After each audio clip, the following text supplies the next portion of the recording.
What's up, guys? What is up? Welcome back to another episode of Deck Talk Podcast, and we have got a show for you. And but before we get going, let's take care of some business. We have been throwing a local company's baits here of late called Lurch's Lures, and we have been tearing them up. And if you like some micro chatter baits or micro vibrating jigs, uh, Randy with Lurch's Lures has built some that are phenomenal. We've been tearing up some smallmouth, some largemouth, whatever wants to hit it. We have been tearing them up, and we've been pairing them with the Bruiser bait. them with the Bruiser Bait Super Swimmer Junior, and so guys, go check them out on FB. Because I don't know what we could say it on the other platforms, but go check them out on FB at Lurch's Lures and go grab some, and you will definitely enjoy them. But guys, if you don't know, I'm Colin Burnett. I'm Pappy J. What's up there to all my fellow American people? Hey guys, we got a good one tonight with our salute to Valor. This one kind of hits a little home to me. He was my staff sergeant in the military. We deployed together, but Staff Sergeant Tally Hope, phenomenal dude. But he served in Iraq. He done 2 tours in Iraq. He done a tour in Afghanistan. He spent 20 years in the military. Just a phenomenal guy. I mean, he is where I can't even put in words what he really means to me. But again, I mean, just a shout out goes to all of our men and women in uniform that keep us safe here in stateside. Without them, we can't do what we do.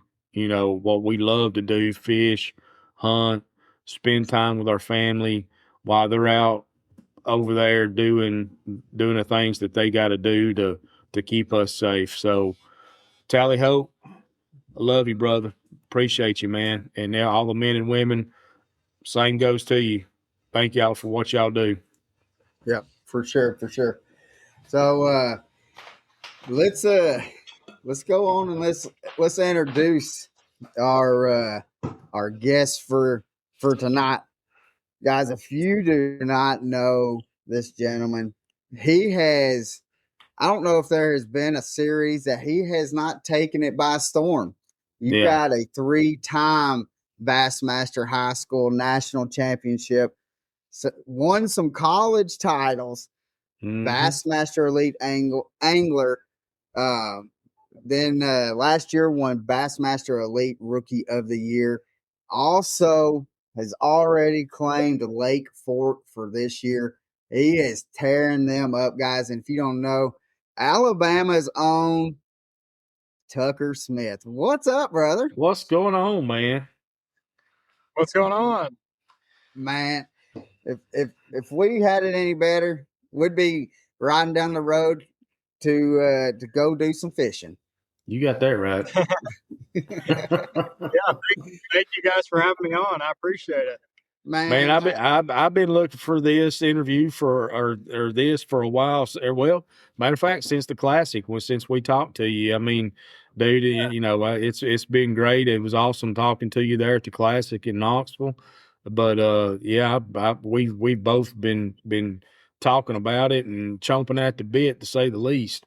But how you been doing though? How's everything been going for you so far?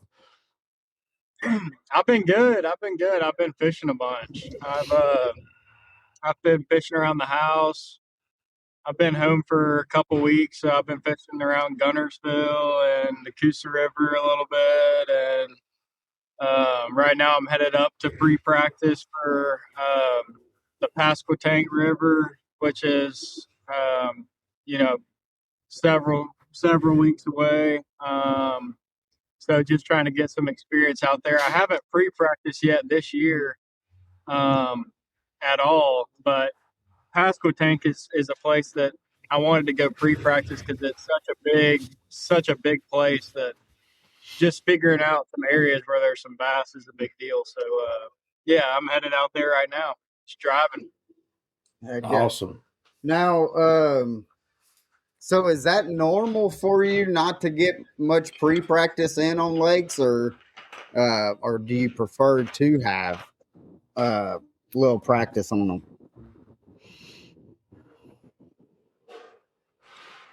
It just depends. Like, honestly, like the last couple of years, I haven't done a ton of pre-practicing um, because a lot of times the fish change a lot Right. by the time we get there, and they're doing something different. But it helps, like when you go to a place like that's pretty sketchy, or you got to learn how to run the place a little better because of shallow water or timber or whatever it might be. But it helps to figure out how to run around some of those places because some of these places we go to, running around the place is half the issue. So, um, but yeah, I mean, I like to do it when I can. I haven't really done it much this year or last year, but it's something that you could do on your off time while we've got a little bit of time until the next one. Right now, yeah, because I know that y'all've had some tournaments here this year. That a lot of you guys have had to replace some props, is from what I've seen. Yeah, Tom Bigby and Arkansas River were pretty sketchy. Yeah, They're really sketchy. Um. So, with you being, I guess you could honestly be. I mean, people can say that you're one of the most decorated young angler in the sports. You know, with the 3 Bassmaster High School national championships, some college titles, um, and then with the Bassmaster Elite win on Lake Fork. What has been the biggest mindset shift from junior competition to full-time fishing the Elite Series? Uh, that's a tough question. I mean, it's honestly like the competition gets better and better, each level. And on the Elite Series, it's honestly insane how good these guys are. Every single person, like when you're fishing college and high school, you've got a lot of times you've got those 10% guys that are always catching them, always, winning or placing very high. But it seems like in the Elite Series, it's anybody can win the tournament. Everybody's just so good. So I mean, honestly, going from high school to college to the opens to the elites, it's been kind of like a ladder for me. I've been spending a ton of time on the water, in the last 10 to 12 years, and just getting a lot of experience out there. That's been the biggest thing. College was a huge experience for me to be able to go to a lot of these different lakes around the country that a lot of the opens go to, and the elites as well. And being Right. able to travel out there with a buddy that, you've got somebody with you if something happens, or you can go through that trial and error stuff, like traveling on the road, and stuff happens on the water, whatever it might be. You've got somebody there to help you out, which is an awesome thing. So I really encourage people to try to shoot for college fishing if they want to make it a reality, just to get that experience traveling around, and you've got a team that's backing you. You've got a buddy that you fish with that's there with you just in case something happens, and it's a great experience. But like I was saying, the Elite Series it's next level, man. It looks crazy on paper. It looks, from an outside view looking in, it's like, you go to these lakes and you see everybody that's weighing in these bags or whatever, and you're like, oh, I think I could make a top 50 and get away with a check at that one, pretty easy. But Right. you you go out there and fish against those guys, and I'll tell you, I've never seen a tournament trail where every single day, pretty much, of the elites, the weights get better and better. Like the guys are figuring them out every single day, better and better. Which usually the weights drop, but in the elites, that's like really not the case. It's crazy. Yeah, and that's one thing that that I enjoy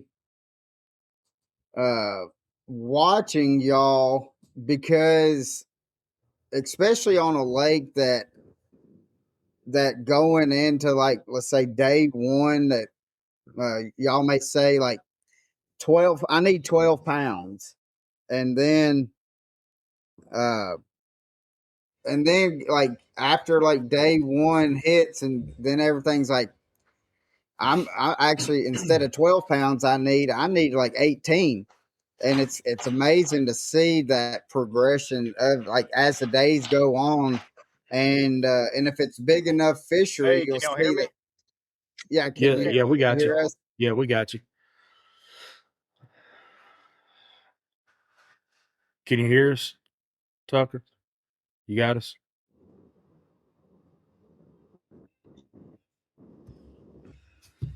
You there, Tucker?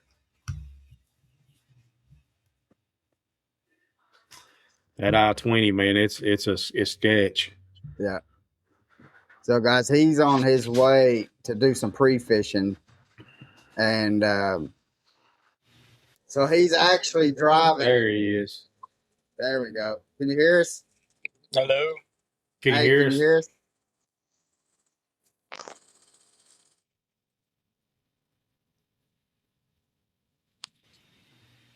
He'll be right back. Yeah. So, but kind of like Pappy, like, we've been watching and we've seen, like, the Arkansas River and stuff like that, and they were saying, like, going into like day one, that they thought that it may be that they needed like 10, 12 pounds Mm-hmm. a day is what they were looking at. Mm-hmm. And but then I think it ended up being to where they needed like 18, 19 pounds. And it's happened a couple times this year that it's been kind of like that. Yeah. Can you hear us? Yep. Yeah, we got you. Can you hear us? Yeah, the whole like sound and everything just turned off. I couldn't hear anybody. That was weird. Oh, yeah. That might be that I-20 deal. I've got full bars of service. That's weird. Yeah. It's all good. So uh we that's one thing, like what you're saying is, like, kind of seeing the progression as the tournament goes on. Uh if the place can hold, like, be able to hold, uh if it has enough fish to hold where people can actually, it can stand y'all fishing on it for the full tournament. But the weights definitely, especially this year, I've seen where the weights have gone up each day to where, uh, what y'all were expecting to have to be able to go through to fish till Sunday was not even close, really, to kind of the weight that you really needed. Yeah, for sure. It's crazy the weights that these guys bring in, and it's pretty insane. I've like that tournament that I won on Lake Fork, the Elite. It's like I had to have one of the some of the best days of fishing that I've ever had in my life to be able to win that tournament. And it seems like to get a top 10, you've got to have an unbelievable week as well, Yeah. obviously. But it's like it's more to the extent like you're having some of the best days on the water, like making the best decisions and catching some giant fish to have even a chance at doing that. But yeah, those guys are insane, man. It's wild fishing on the elites, but it's a dream of mine, and I finally be So, able to do it. right now, with talking about your win on Lake Fork, with what you had, almost what, 100, or you had 127 pounds, something like that. Yeah, it was 127 pounds for 4 days. Man. That And is crazy. so was that the most, like, in a 4-day tournament that you've had, like, most weight you've ever had? Oh yeah, for sure. That was like, I think it was like seventh, or I was like almost top five. I think it was like seventh all time Bassmaster like heaviest weights ever. Right. So it was like top 10 heaviest 4-day total ever in Bassmaster history. It was crazy. So out of those 4 days that you was fishing Lake Fork, Tucker, were you able to do or closely do the same thing that you did on day 1 through day 4, or did you have to change it up each day? No, I had to adjust a lot. I actually found, I think, three new areas that I was fishing during the tournament, which is something that I've had to do a lot this year and in the last several years, is being able to adjust on the fly and fishing by the seat of your pants, using the tournament even as practice, Mm-hmm. because the fish are constantly changing and everything's constantly adapting. So yeah, I mean, I was fishing offshore. I was fishing groups of fish at Lake Fork, but I was catching some fish, and then I was having to find new schools and new areas to fish, and then I was also having to find the peak times when those schools would fire and when they would bite and when they were set up the best. So I had to do a lot of maneuvering around the lake. I had to do a lot of fishing, a lot of scanning. It was truly a dream come true. It was really special, and I spent a lot of time. I spent a lot of time using my side scan and fishing offshore, living on Lake Gunnersville, and it's something I'm really comfortable with. So, kind of having a tournament set up like that for me was really awesome, and to be able to pull it off with some giant fish on one of the biggest bass factory lakes in the world, it was really special for sure. It was awesome. Now I can only imagine. Going in like for the people that maybe didn't know or didn't watch or something. So what were you throwing, and what technique were you doing that was putting your fish in the boat? Yeah, I was mixing it up. I was throwing a big 7-inch minnow, and then as well as a 3/4 ounce football jig, Picasso jig with a Yamacraw on it, and then I also swam up a big one the final day on a swim jig on a Shatz pond.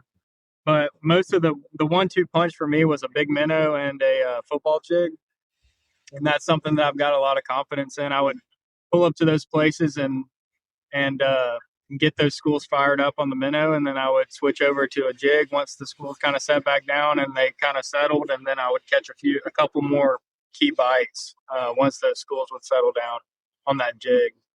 Yeah. So, and that sounds like something that you would definitely be throwing on Gunnersville. So it kind of seemed like it's a definitely like a comfort go-to type of way of fishing. I mean, if it was me thinking about it, I mean, because we're here on Chickamauga, and we throw a lot of football head jigs and some big swim baits and stuff like that. And so is that a confidence bait for you with being having Gunnersville right there and Logan Martin too, right? Yeah, definitely. That's what I try to do a lot in these tournaments, is throw a lot of baits that I'm confident in. I mean, you see a lot of new baits coming out on the market and stuff, and I try that kind of stuff, when I'm fun fishing and all that and fishing new places. But when it comes to tournament time, I'm really trying to focus on what I've got confidence in, and it seems to be better that way when you're fishing something that you're comfortable fishing and that you can get some bites on. So yeah, I usually try to keep it simple when it comes to baits that I select during tournament time. Just stuff that I'm usually confident in. But yes, I've spent a lot of time throwing minnows and football jig, especially. I I actually have spent a lot. It's probably, I don't know. I'd say more time with a football jig probably than a minnow. So I love both of those baits. Yeah. Yeah, Well, they're good baits to throw. they are. I have grown to here the past 4 or 5 years to like throwing the minnow. I grew up throwing a Texas rig, and then I had to convert myself to get the bigger bites to start throwing the jigs and stuff. And But they definitely are something that is always on the deck of the boat every time that we go out. So, Well, I tell you, Colin and Tucker, Colin and I went out a couple of times this past week, and then Sunday I got to go with my brother over at Niggajack, and you know, right now, I mean, it's kind of sporadic. I mean, you could almost throw a naked hook in the water and catch something. I mean, they're that active right now. I mean, one day we had 22 pounds our first day, and next day it wasn't as good as that, but it was pretty dang good. But yeah, that was in our best 5. yeah, yeah, but the thing about it is I love throwing anything with a blade on it. I mean that's my niche. I'm comfortable with it, or a Texas rig. But here lately, I've been downsizing a lot, which is something that I'm kind of adventuring in, like the micro chatterbait that from lurches that we've been throwing, and then but a swim bait. And I know you talked about that a while ago. Uh, a swim bait and I was even this is what we was throwing on Nigga Jack. I mean, we was throwing a 1/8 ounce jig head with a 3-3 swim bait and was just killing them it through the grass and stuff. And I have come to find out that I love a swim bait. I mean, I absolutely love to throw a swim bait. It is so easy. I mean, and it comes through the grass, and it don't pick up a lot of trash. And just how active those fish are on a swim bait is crazy to me. Just ticking it on top of the grass and coming through there. But I found a new love for swim baits, and I mean I really that's like one of up there with some of my favorite bladed baits that I like to throw as well. So with the going to kind of keep it on the Tennessee River with Gunnersville and stuff. And like right now, primarily the spawn is pretty much done for. We're still going to have a little few here and there that's going to be spawning probably till the end of May that you can find.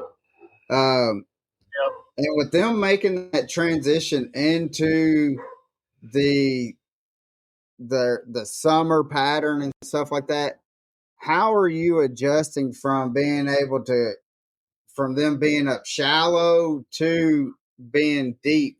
Because I know that you're known to be for being a deep water angler.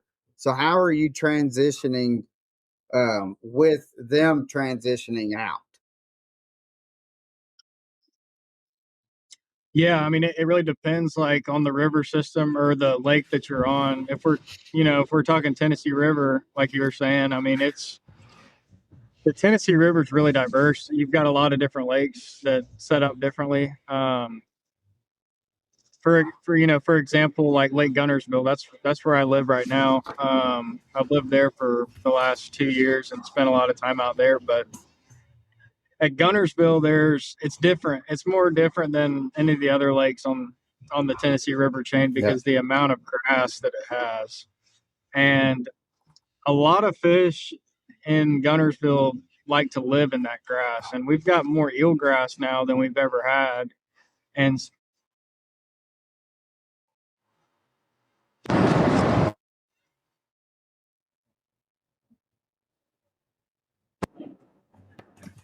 hey, can y'all hear me? We got you. Can you hear us? Good old I-20. It's crazy, man.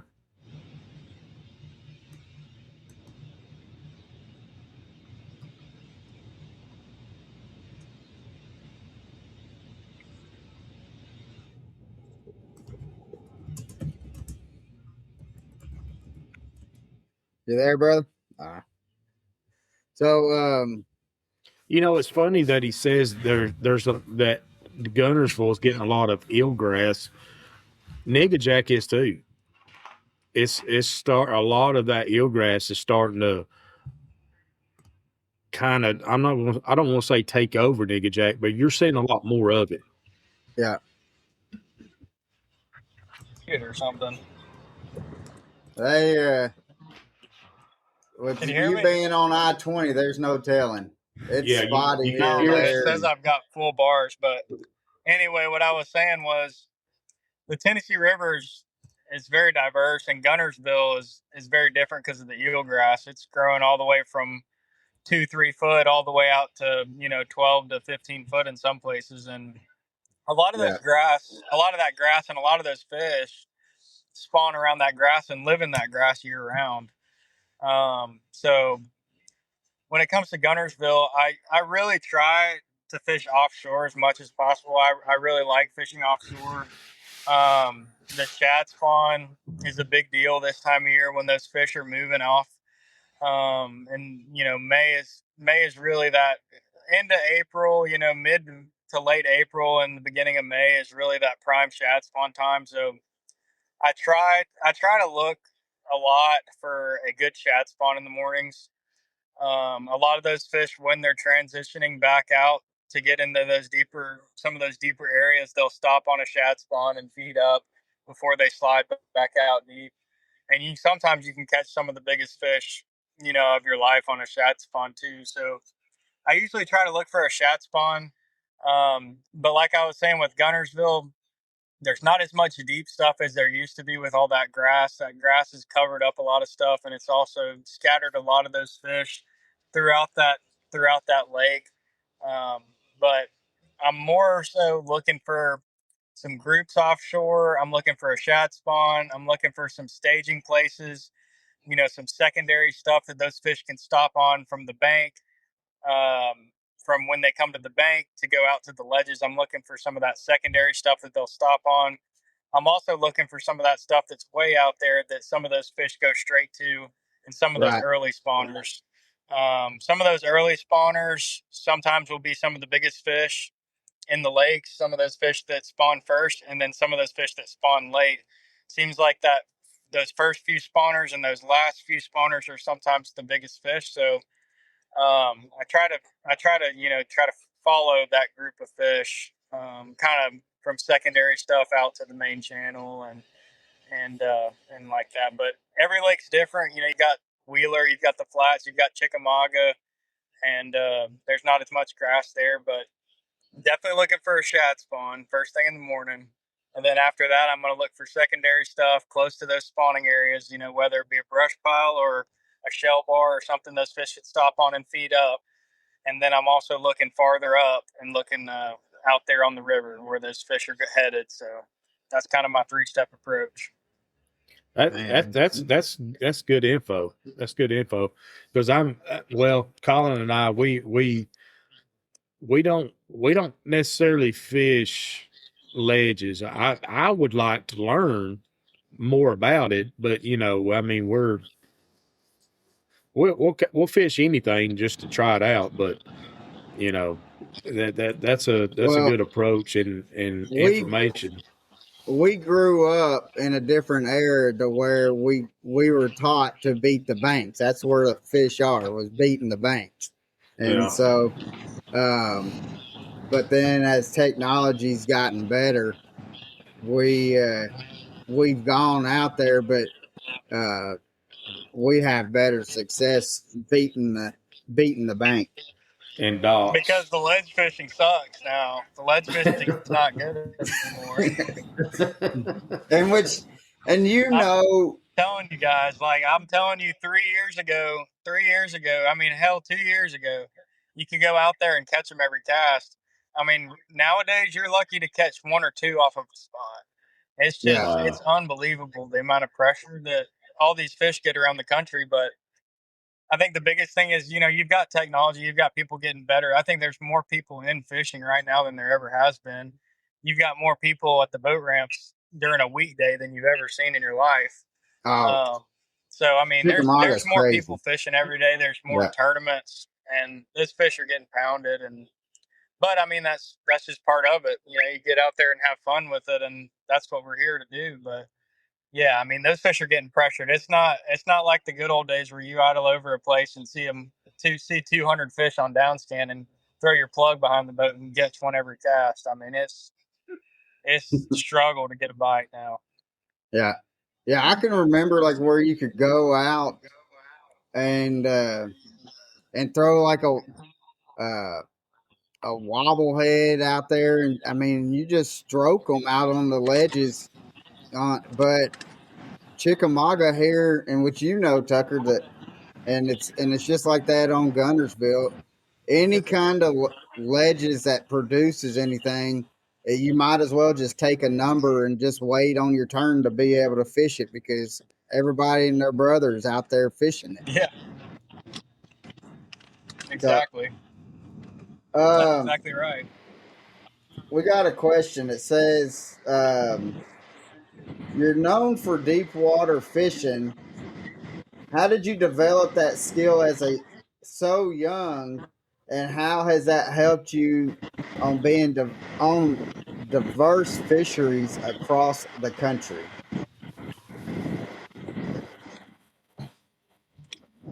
Uh, so I grew up fishing the Coosa River. I grew up fishing like a river rat. I mean, I grew up swimming a jig and flipping and throwing a frog and fishing the bank, chatterbait, all that stuff. Um, and it really, I mean, I've always fished a bunch of tournaments every year, and I've tried to put myself in a lot of different scenarios every year. I've tried to broaden, my the places that I go fish every year. I always try to go to new places, and that's something that's helped me. Is I haven't always done good on all these different places. I've been to some of these places many, many times, and some of these places across the country I've been to 5, 10 times now. So I mean, I've spent a lot of time on the road. I've spent a lot of time away from home traveling, and whether it be by myself or with my friends or behind the scenes, like people don't really see that. Like you see a lot of stuff online and on social media of like our tournaments and stuff, but when we're not having tournaments, I'm gone going somewhere fishing or going somewhere. It's just a lot of time that I've spent out there on the road driving around and going to these different places. I think have helped me. I think growing up on the Coosa River, fishing against that caliber of fishermen, they're amazing anglers there. I think growing up on the Tennessee River as well, like spending, I think that was one of the best moves I've ever made. I moved there 2 years ago, and have been fishing that place, pretty much every chance that I get for the last 2 years, and I think that's helped me tremendously on enhancing different techniques and stuff like that when you're fishing for that caliber of fish on very pressured lakes like Lake Gunnersville. It really helps you when you go to some of these places that don't see as many boats and you're kind of Yeah. looking for that kind of stuff. So yeah, I mean, I think just college opens and all those tournaments traveling around, I think it's helped me get to the next step. Yeah. So I kind of want to kind of go back to like the high school and college, um, because you have a partner in the boat and like in college. Was your partner from Alabama or were they from a different state? They're from Alabama. Oh, okay. And Yep. one thing that I like about especially like the college is because you could have the opportunity to be able to fish for people that has totally different techniques and stuff that strong suit than what you actually do, and you're able to learn off of each other on both of that in live Yeah. time to be able to learn. Yeah, that's exactly right. And you got a lot of different diverse fisheries and stuff all around the country. And when you go to a college like that, all those different people, that come to that college to fish, they've got all kinds of different different ways that they fish, different techniques they use, and it's really cool getting to go to some of these colleges. Like I went to Auburn, for example, but just going to Auburn, there were so many different people from all different parts of the country. We had guys from California, we had guys from Arizona, Alabama, Georgia, South Carolina, Tennessee. You've got all these different guys coming in from different parts of the country, and it's really cool to see how different guys like that break down bodies of water, because you can always learn something. And with fishing, we're always learning something new. It's always adapting, and we're Right. having to change with the fish because the fish are adapting as well. Yeah. Now, I was kind of surprised a little bit, like when y'all had gone to like when, especially like I want to talk about Gunnersville, like when, like I know like DC and stuff like that. Last year with the Red Chris, he showed out kind of like the smallmouth bite at the dam part. And to me, it kind of surprised me that didn't open up to kind of see other tournaments to where other anglers and stuff had tried to catch those bigger smallmouth up north on Gunnersville than what they really have been. Yeah, the problem is you can't a lot of tournaments you can't weigh in any fish from Tennessee. So you're not allowed to run up the river and go into Tennessee and bring those fish back. You're only allowed one smallmouth in some tournaments. In some tournaments, you're not allowed to bring them back. So I don't ever mess with it. And with how good the bottom of the lake's been fishing, I Yeah, mean, or down, from around Goose Pond down to the dam. I mean, it's honestly you're wasting your time if you run up there. If in yeah, a all fish counts format where you're trying to catch as many as you can, and you get on a school of big, smaller, some yeah, 3 and 4 pound smallmouth, yeah, you're gonna do pretty well. But when you go down the lake and catch, there's gonna be guys that come in with 5 or 6 pounders. So yeah, they outweigh the smallmouth. But it's definitely fun. I've been up there and caught them up there before, but yeah, it just can't compete with down the lake. yeah. Now, um, how big is current on Gunnersville? It's a huge deal. I mean, we haven't had any current at all recently. Like the last No, 2 weeks, 3 weeks, it's been 7,000, which is nothing. They've been nothing. turning the current off at night. So current's a big deal for those fish to set up and for those fish to sit down on the bottom. When you don't have a current like that, all those fish get up and move around, and they start getting all squirrely and don't want to sit still, and they want to swim around and float around and not eat anything. But when you get that current, that really pushes those fish down into those current breaks and gets them set up to where you can catch them cast after cast. Right. Now, has Gunners when is Gunnersville going to get to summer pull?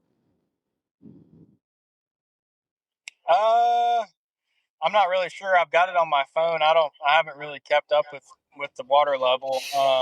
Because it doesn't fluctuate a ton. I know it fluctuates a little bit, um, but I'm not sure on that. I'd have to look at my Yeah, deep dive out. yeah, because I think they're going to try. I think Chickamauga is supposed to be Memorial Day is when it's supposed to be up at summer pool. Okay. Well, this rain has helped out a lot too, though. Yeah, I know they drop Chickamauga a lot more than they do Gunnersville. I think that's how it is, but I'm not sure exactly. How far do they drop Chig? 7 to 8 feet. Yeah. Yeah, that's a lot. They don't ever drop Gunnersville like that. It's probably only like a foot or 2 foot. They don't really Yeah, drop it much. yeah, it's crazy. You could stand on the deck of your boat and you see the summer pool line up above your head. You're like, goodness gracious. Yeah, So, but that's crazy. what I know we kind of been jumping all over here. Uh, but what has been like the past 2 years for you? What has been the biggest thing that you have learned or it could be good or bad, not to do this, or this is what I should be doing.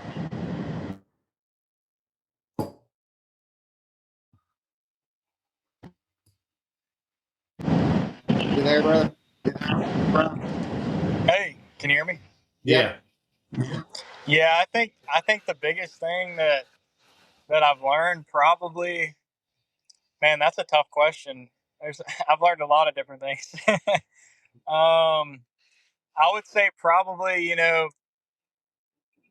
fish what you're confident in, spend the tournament just like another practice day. Don't get too worked up, don't get too locked in on what you find in practice. Um, I've also learned catch as much as you can every single day. Don't try to save anything because I'd say 95% of the time when you try to save stuff, it doesn't end up working out. And you probably should have just caught all that you could catch because they end up either leaving or the guys catch them way better than you thought they were going to catch them. And you end up halfway down the pack. So catch as Right. much as you can every day, do what you're confident in, and don't listen to doc talk. You got a bunch of guys that are gonna, you got doc talk people, in the tournaments and stuff saying, well, I'm catching this, I'm catching that, but you can't listen to any of that stuff. You just got to go. It's you against the fish, and it's not you against the other competitors. It is, but it's really you against how good you can catch those fish. Now, what is the one thing that, or it could be more than one. I've asked the question before that maybe you have taken I guess you could call it a nugget, right, from an older hand that's been in the series that's got the battle wounds and stuff like that you have really clinged to. What is that one nugget?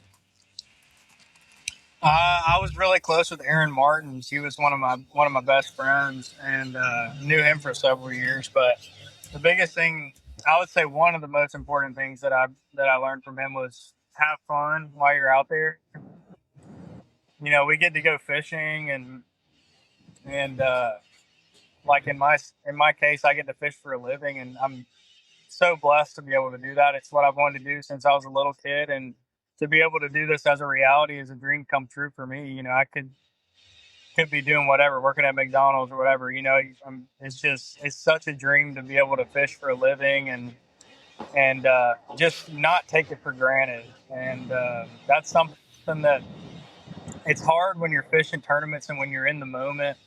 You're traveling to all these different places and you've got so many distractions, but I always try to have fun with it. I try to take a step back and really take it all in and really feel, look back and see how grateful and how amazing the opportunity is to be able to fish for a living and just to go fishing with your friends, man. It's a dream come true, and it's a big deal. I mean, a lot of people don't get to do this around the world, so we just can't take it for granted. We got to have fun with it.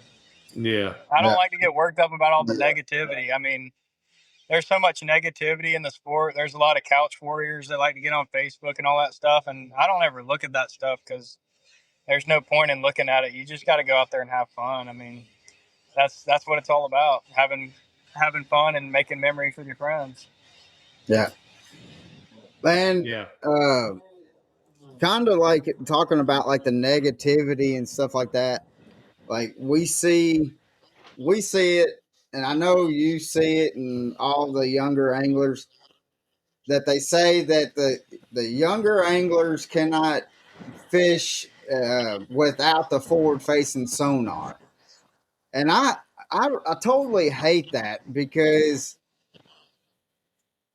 I mean, you got yourself, and then like Trey McKinney, Tyler Williams, and stuff like that. Y'all are sticks even without the forward facing sonar. I've seen, uh, like Tyler Williams go out there, and as long as he's got a football head jig in his hand, he doesn't matter what he's looking at. He just goes and he'll chunk at anything pretty much. Yeah, And no, definitely. I think that people get the wrong idea just because y'all grew up in the time to where that was the forward facing sonar was coming out. It was getting big, and y'all were able to have it on your boat at a younger age and be able to play with it. And as many tournaments as you have fished through high school, collegiate, the opens and stuff like that. Um, I mean, you've got thousands of hours of looking at a screen, and anybody that has that much time looking at a screen being able to have that opportunity is definitely going to be better than people that's only had a few hours looking at a screen. Definitely. Yeah, for sure. I mean, I think it depends on scenarios and circumstances, like, but I would say the biggest thing, like, I grew up fishing without it. I didn't have it. I didn't use it in a tournament until I was, I think, about late freshman year or sophomore year of college that I started using it. And I'm 24 now, so I'm using it for, I don't know, let's say 6 years, 7 years, or something like that. But Yeah. you know, I've been able to fish through that change with it and without it. Um, you know, you've got the way that the fishing is right now, and the way that the Elite Series is, you can't survive if you just solely depend on forward facing sonar, or if you Right. solely depend on fishing the bank. You've got to be a diverse angler no matter where you go. And when you get to a trail where everybody's good and everybody can do everything, you've got to be good at it all. You can't just be a one trick pony. So, Yeah. I mean, I could definitely, I mean, I could see, you know, some people that, you know, get raised with just scoping and that's all they know how to do. But I mean, I think if you spend a lot of time out there and put your time in, I think that there's a lot more that there's a lot more to offer. Especially with these younger kids growing up now. I mean, I think they're starting to ban it in a lot of these high school tournaments and stuff like that. The kids can't even use it. And I don't know. I think it's all crazy, but Yeah. I like to fish with it. I like to fish without it. I grew up fishing without it, and then I've had a lot of success with it, and I've had a lot of success without it. I was fortunate to win that Ultimate Angler Championship on Gunnersville for Without it, 500 buddy. grand without it last Yeah. year, and I think that was a good thing for the younger generation to, you know, prove a point that not all of us are just scopers and we can catch them without it. I think it all comes down to how much time do you put in on the water and what kind of sacrifices do you want to make in your life? You know, do you Yeah. want to play Yeah. baseball and do you want to fish for half the year and do you want to play baseball for the other half of the year? Or do you want to go out in the woods and sit in the tree stand and hunt during the winter time, or do you want to go out on the lake and grind in the winter time when it's cold? It just depends on what your goals are and what you like to do. But I don't think it's fair for the guys that want to go sit in the tree stand to complain about the guys that are out there busting their butt and fishing year round. I So agree. I think it I just Yeah. agree. depends on what you like to do, Yeah. and it just depends on how much time you put in and how much success you want to give yourself. Yeah. Yeah. And that kind of ties into what you was talking about earlier about, you know, all the pressure on all these lakes now, and how you have to be a diverse angler because, you know, there is a lot of people out on the water nowadays. You know, we see it around our local areas. You know, and I mean, 10, 20 years ago, I'm looking at areas that people didn't even fish are now fishing. And I'm not talking about Yep. one boat, I'm talking about several boats, you know. And so that really does tie into what you were saying about how y- you do need to be a diverse angler. You know, learn your electronics, learn your waters, and go out there and use every bit of it as a tool. I mean, because I mean, all that's going to help you, you know, in the long run to be that successful angler, hunter, whatever you are, in life Yeah. itself. And like the last thing I was saying, like, you know, not everybody can afford to go fishing all the time. Like a lot, Right. you know, most people in the world have to go work a 9 to 5 job, and they have family, they have kids and stuff like that. And I think that's why you're seeing a lot of these younger guys, really do well, because they don't have families and kids that they've got to take care of. They're able to go fishing during the week. They're able to, especially guys that are fishing for a living, they're able to have that financial backing to go do it during the week. And a lot of guys don't. I've got a lot of friends that fish on the weekends and fish weekend tournaments, and that's totally fine as well. And I understand their side too. It just depends on what sacrifices that you want to make. So. Yeah. Now, when you're, let's say, you're fishing a tournament, how fast are you to pull the trigger to to make a move? Like, let's say you're catching stuff that's on secondary points, but then that bite kind of changes and stuff like that. How fast are you to pull the trigger to move and try something different? And what gives you the mindset to be it? What are you thinking about during that approach? Uh Man, it depends where I'm at. You got to give me some more details. Well, all right, let's say, I mean, since we've been talking about Gunnersville, let's stay on Gunnersville. Um, let's say that, like, let's say it's end of May. It's starting to heat up into May, into June, and stuff like that, and everything's Yeah, transitioning. yeah, And then that bite that's there really there's some sitting out on the ledges, and then there's some still kind of on them secondary points. Uh, so what if that bite kind of just slows down, or you're not getting the quality? Is what is the final deciding factor from that aspect of to be able to say, all right, I need to go check out. Uh, I need to go check that the ledge outside, out on the ledge, or the ledge is out on the main river or something. hey, can you hear me? Yeah, can you hear us? Hello? Can you hear us?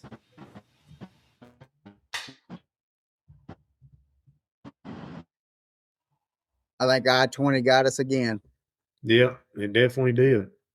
So, and that's one thing, like for, you know, Pappy, for us that we, I got you again.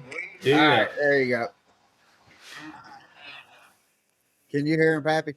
Yeah, I got him. Y'all So got me? when do you Yes, decide sir. for that to go to make that move? Is it because you might be catching not the Yeah. quality fish, or Yeah, I mean, on a place like Gunnersville, it just depends on where those bigger than average size fish are for me. I mean, if they're on that secondary stuff, then I'm gonna try to figure out a way to get those fish to bite. Um, because all those big fish out there are really smart. Um, and there's so many big fish everywhere. It's hard to leave big fish to go find more big fish when you're looking at some. I mean, right? let's say you've got some big fish on some secondary stuff, and then you're not able to get them to bite. I might slide around and fish some stuff that's closer to the river, some stuff that maybe has some more current on it, some stuff that maybe those fish are more set up and willing to bite. Sometimes that might be a thing. Sometimes if it's some of that secondary stuff, they don't have as much current that's pushing that bait down, and they're not as in a feeding mood. So it just kind of depends. It depends on weather too. If you've got Yeah, a storm coming in, something like a storm that's rolling in or something, and the pressure's dropping, you're gonna want to go to your best stuff, the place that's got the biggest ones that you know of, because as soon as that pressure drops, those fish are gonna start activating, and you want to be around those biggest fish when that storm rolls in, because that's when those big ones bite. It's just right. all those different scenarios and experiences that I've had on the water, being out there and experiencing those different conditions and kind of seeing how those fish react to different weather conditions and different water temperatures. You kind of just get a feel for it a little bit more. I'm not saying I'm the biggest expert on Gunnersville or any lake or around, but I've spent a lot of time fishing these different lakes, and uh, it seems like a gut instinct when you're fishing around that kind of stuff. Do I need to move deeper? Do I need to move shallower? If you're around a population of fish, around a population of big fish, there's more big fish in that area. You're not seeing the only big fish in that one area. So they're somewhere close. Right. They're either going shallower or they're going deeper. Yeah. We got another question from a viewer. It says, is boat positioning more important on a river than it is on like a lake system? I guess I mean a island reservoir or something. Is boat positioning more important on a highland reservoir than a river system? Is that what the question was? Is it more important on a river system than like on a highland reservoir? Man, honestly, I would say it's more significant on probably a highland reservoir. I mean, it depends. Like on a highland reservoir, you've got clear water most of the time. So right. Those fish, they can't hear your scope. They can't hear your transducers because they actually hear at a different frequency than your transducers pinging. What they hear is your trolling motor turning and your boat slapping the waves, and then they can also see your boat and they can see the shadows. So on those highland reservoirs, I like to keep my boat a lot farther away from those fish, and I try to get downwind of those fish just so that they're not seeing the shadow, they're not hearing the boat splash. I'm trying to keep my boat at least 60 feet away from those fish when the water's crystal clear like that. In a river system, you've got more, most of the time you've got more current, you've got a little bit more stained water. So boat positioning isn't as affected. Those fish aren't as affected if your boat's a little bit closer to them. I would say boat positioning on a river though, you want to be around those more pinpoint areas like current breaks or objects that are in the water. With on a highland reservoir where that water's clear, you're going to have more fish that are roaming, more fish that are kind of looking around for stuff, and you've got to be very very particular with how you move your boat around. You got to be super quiet. Yeah. And then we got Michael asked, is any significance to the writing on the underside of Tucker's hat brim? That's Dylan Nutt. The guy.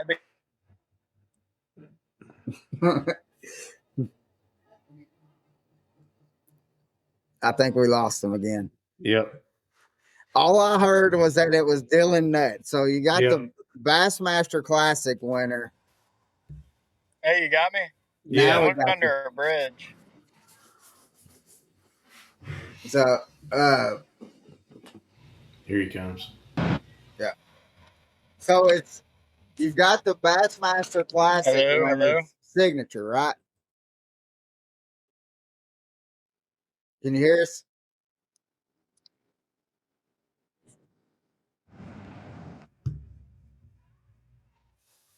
All right. But what we're going to do, he's driving to South Carolina to do some pre-fishing for a tournament that he's got here. I think he said 3 weeks, 4 weeks.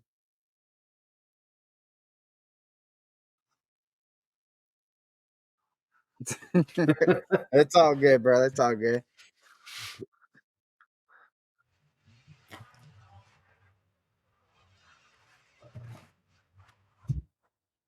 After he won the Classic. Oh, that's awesome. That's awesome. Dylan's one of my good buddies. I like the Nutt brothers. They're hilarious. We all went to the bar after the Classic, and he literally just ripped my hat off my head and signed it. So it's been my favorite hat for the last year. So I just kept wearing it. There you go. So, but what was it like to be able to fish in the Bassmaster Classic? Speaking of the Classic, yeah, that was a dream come true, man. I've wanted to fish that tournament for a long time. I remember the first classic that I went to, I think it was Jordan Lee, or or it might have been the first tournament I watched. I remember Jordan Lee winning. Right. And I actually got to fish a tournament with Jordan Lee last weekend, which was cool on Gunnersville. We had a great time there. But I just remember seeing him hold up that trophy, and I remember the confetti. I remember him screaming like that, and I've always wanted to get to that tournament. And in college, I had 2 seconds in college classic brackets that if I had won, I would have made the classic. I had 2 seconds in 2 opens that if I had won, I would have made the classic. I had another tournament that I came in second that I would have made the classic. So I had like 4 or 5 chances to make the classic. So finally making the classic this last year was something that I've wanted to get to for a long time. And I think it's a big stepping stone for me, to be able to say that I made it to that tournament's a big deal. It's a huge deal for me and my family. It's just an awesome accomplishment. My uncle and my grandfather grew up fishing, and they grew up fishing all around the house, and they used to take me all the time around the Coosa River, Logan Martin, Lay Lake, and everything like that. And they love fishing, just as much as anybody else. So to be able to kind of live out their dream on the big stage is really special to me. Yeah. Yeah. Now, do you fish? Like, let's say you're at home and you're just fun fishing. Do you primarily just bass fish, or do you go after any another species? It's mostly bass. It's mostly bass. I have done a little bit of crappie fishing. I've done a little bit of saltwater fishing, but most of the time when I go out there, I'm looking for bass. But I like doing anything, fishing for anything really. I mean, Yeah. when I grew up, I was like hopping in creeks and ponds, like catching stuff like with my hands, snakes and lizards and frogs and all that crap, Yeah. crawfish. I like catching stuff and and I like catching bass too. Yeah, and you've done very well for yourself with catching them. So, Absolutely. but I didn't know that you and Pappy I had appreciate it. something in common. You like catching snakes, and Pappy does too. So, No, I don't either. No, no, no, no. Speaking of He snakes, looks like he run from a snake. yeah, yeah. Speaking of snakes, we was at my brother and I was on Nigga Jack the other day, and we was up in running water, part of Nigga Jack Lake.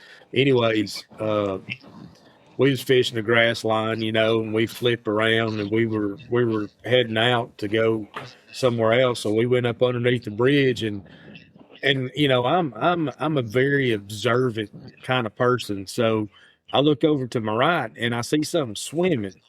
Don't look like no beaver, and it definitely ain't no fish.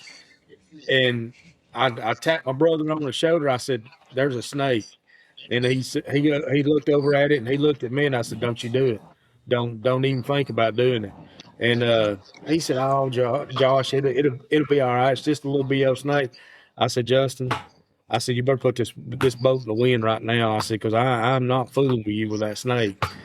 And so he knows how I am about snakes. Carl can tell you about a story too. I don't like them things, man. I don't like them at all. Me and He ain't snakes. gonna hurt you. He ain't gonna Yeah. jump. He ain't gonna jump in the boat and wrap around your neck or nothing. I would rather have a gator in a boat with me than a snake. I mean, that's just where I'm at in You're life right now. crazy. Yeah, no, yeah, I he ain't is. either. You're He crazy. is. Hey, and Tucker, I'll tell you this: we went out.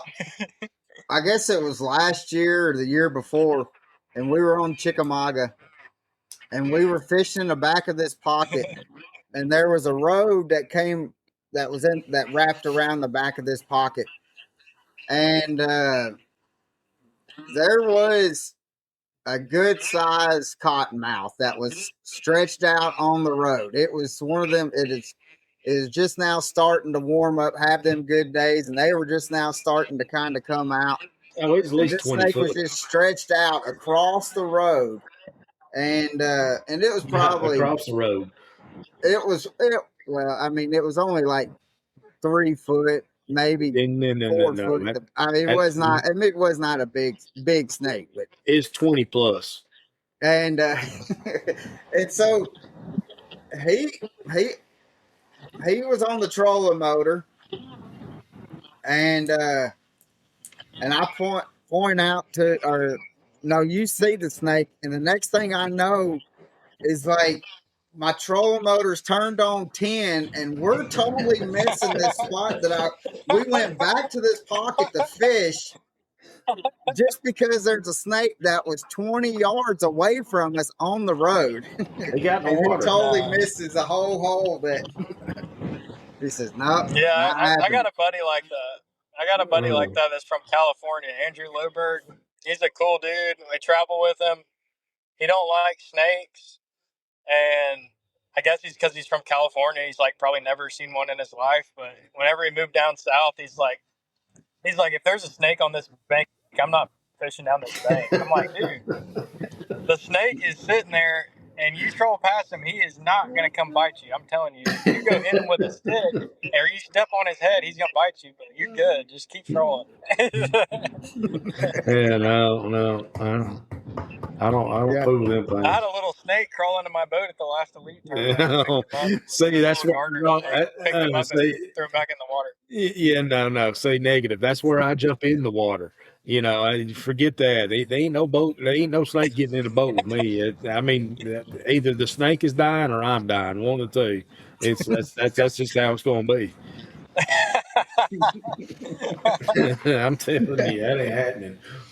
Yeah.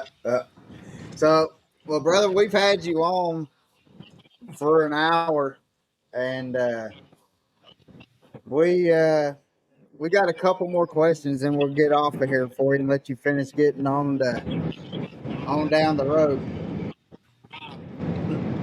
Yeah, I'm driving. So, You ask away. I'm good. I'm just driving down the road. who has been the biggest mentor or influence in your fishing career so far? I mean, I would definitely say Aaron Martins was a big mentor of mine. I didn't know him, but for about like 2 to 3 years, Yeah. you know, I was able to spend some time with him, but unfortunately, you know, he ended up passing away, and Yeah. I didn't get to spend as much time as I would have liked to, and And I know a lot of people feel the same. the fishing world would have been totally different if he was still kicking around with this. I think he would have ate up all this forward facing sonar, and because that kind of fit into his wheelhouse. Oh yeah, he probably would have been one of the best with it. Yeah. But you know, I was able to go fishing with him, you know, a handful of times and learn some Wow. stuff from him. And he was not just like in the fishing aspect, but like from a mental aspect, having fun with it, not getting too frustrated. You know, being able to roll with the punches when it comes to tournament fishing. That was something he taught me. Joey Nania was an awesome mentor that I had when I was really young, getting into fishing. He's an awesome guy. He's actually just got ordained to be a pastor near my hometown, near Logan Martin. So that's really awesome. He's been an amazing guy. He's a professional fisherman from around Logan Martin in the Coosa. And then I would just say my parents as well. Like my dad and my mom have been great mentors. I mean, they've, especially when it comes to being nice to people, when it comes to respecting others, when it comes to money management, not blowing all your money, you know, it's just, I've had some great mentors in my life, like my parents and like Joey and Aaron and people that God has put in my life that I really appreciate and I'm very blessed to have for sure. Heck yeah. Awesome. What is one bait or technique that has been your confident bait this season?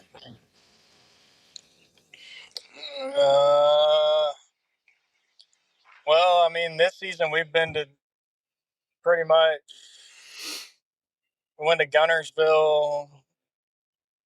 I didn't do that good there. Never seen the water 38 degrees. It was pretty terrible for me, but I would say, I mean, we've been in some weird rivers, and I would say this year so far it's been a swim jig. I've been at like the top. I had a top 10 at Tom Bigby, which was really cool. I think I was the youngest guy in the top 10. I was standing there next to Mark Menendez and stuff, and it was pretty cool. It was a no scope tournament, and I caught all my fish swimming a jig there. So I mean, I would say a swim jig's probably been my biggest confidence bait so far. We haven't really been to anywhere where the minnow or the football jig has played a big deal in yet. So I would say so far it's probably been a swim jig for me. Awesome.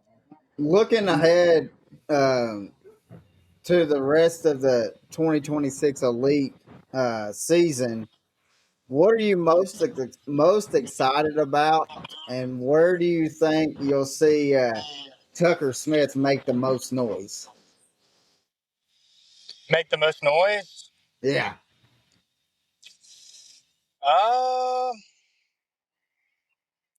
I don't know. That's a tough one to pick because I don't want to say something then it just totally backfires and everybody tries to get me for fantasy fishing and I just crap the bed like what happened at Gunnersville with me this year. I don't know, man. I'm excited for every tournament. I mean, I like going up north. I like the St. Lawrence River. I like Champlain. I mean, we're not going to have live scope there, so it's going to be basically a completely different lake. I'm excited for the Ultimate Angler Championship again on Gunnersville this year. I'm excited for everything. I just like going fishing. I like the challenge of going to new places and trying to figure them out. And yeah, I mean, I don't know. I want to try to make the classic again next year. I had a rough couple events, and I've had two pretty good events. So I'm kind of sitting middle of the pack right now. I need to have some good finishes at these next few tournaments and bump back up in the points. But I'm just looking forward to try to climb it back up in the AOY. Well, we can't wait to see you there because I have confidence in you. I know you're gonna pull it off. I mean, you're brilliant. You gotta, you're bright. You're very ambitious. So there's no way you won't be in the classic next year. Is what I'm trying to say. I know I'm ready to interview you again on media Absolutely. day. So. Absolutely. We need to make that a yearly tradition. Yeah, we need to. I just wish my phone wouldn't crash every 5 minutes and we'd be perfect. No, you're good. You're good, man. You're good. Sorry about that. No, you're good. We have another question that says, how long do you think it will be before you catch Patrick Walters with century belts?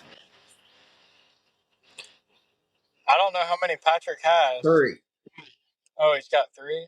Yeah. Man, I don't know. It depends on like, which lakes we go to. If they keep taking us to these rivers, it's gonna be pretty tough. It's gonna be If they take us back to Fork in Texas and Florida when it's prime time and stuff like that, I think we'll have some shots to do it again. But yeah, I mean, a century belt.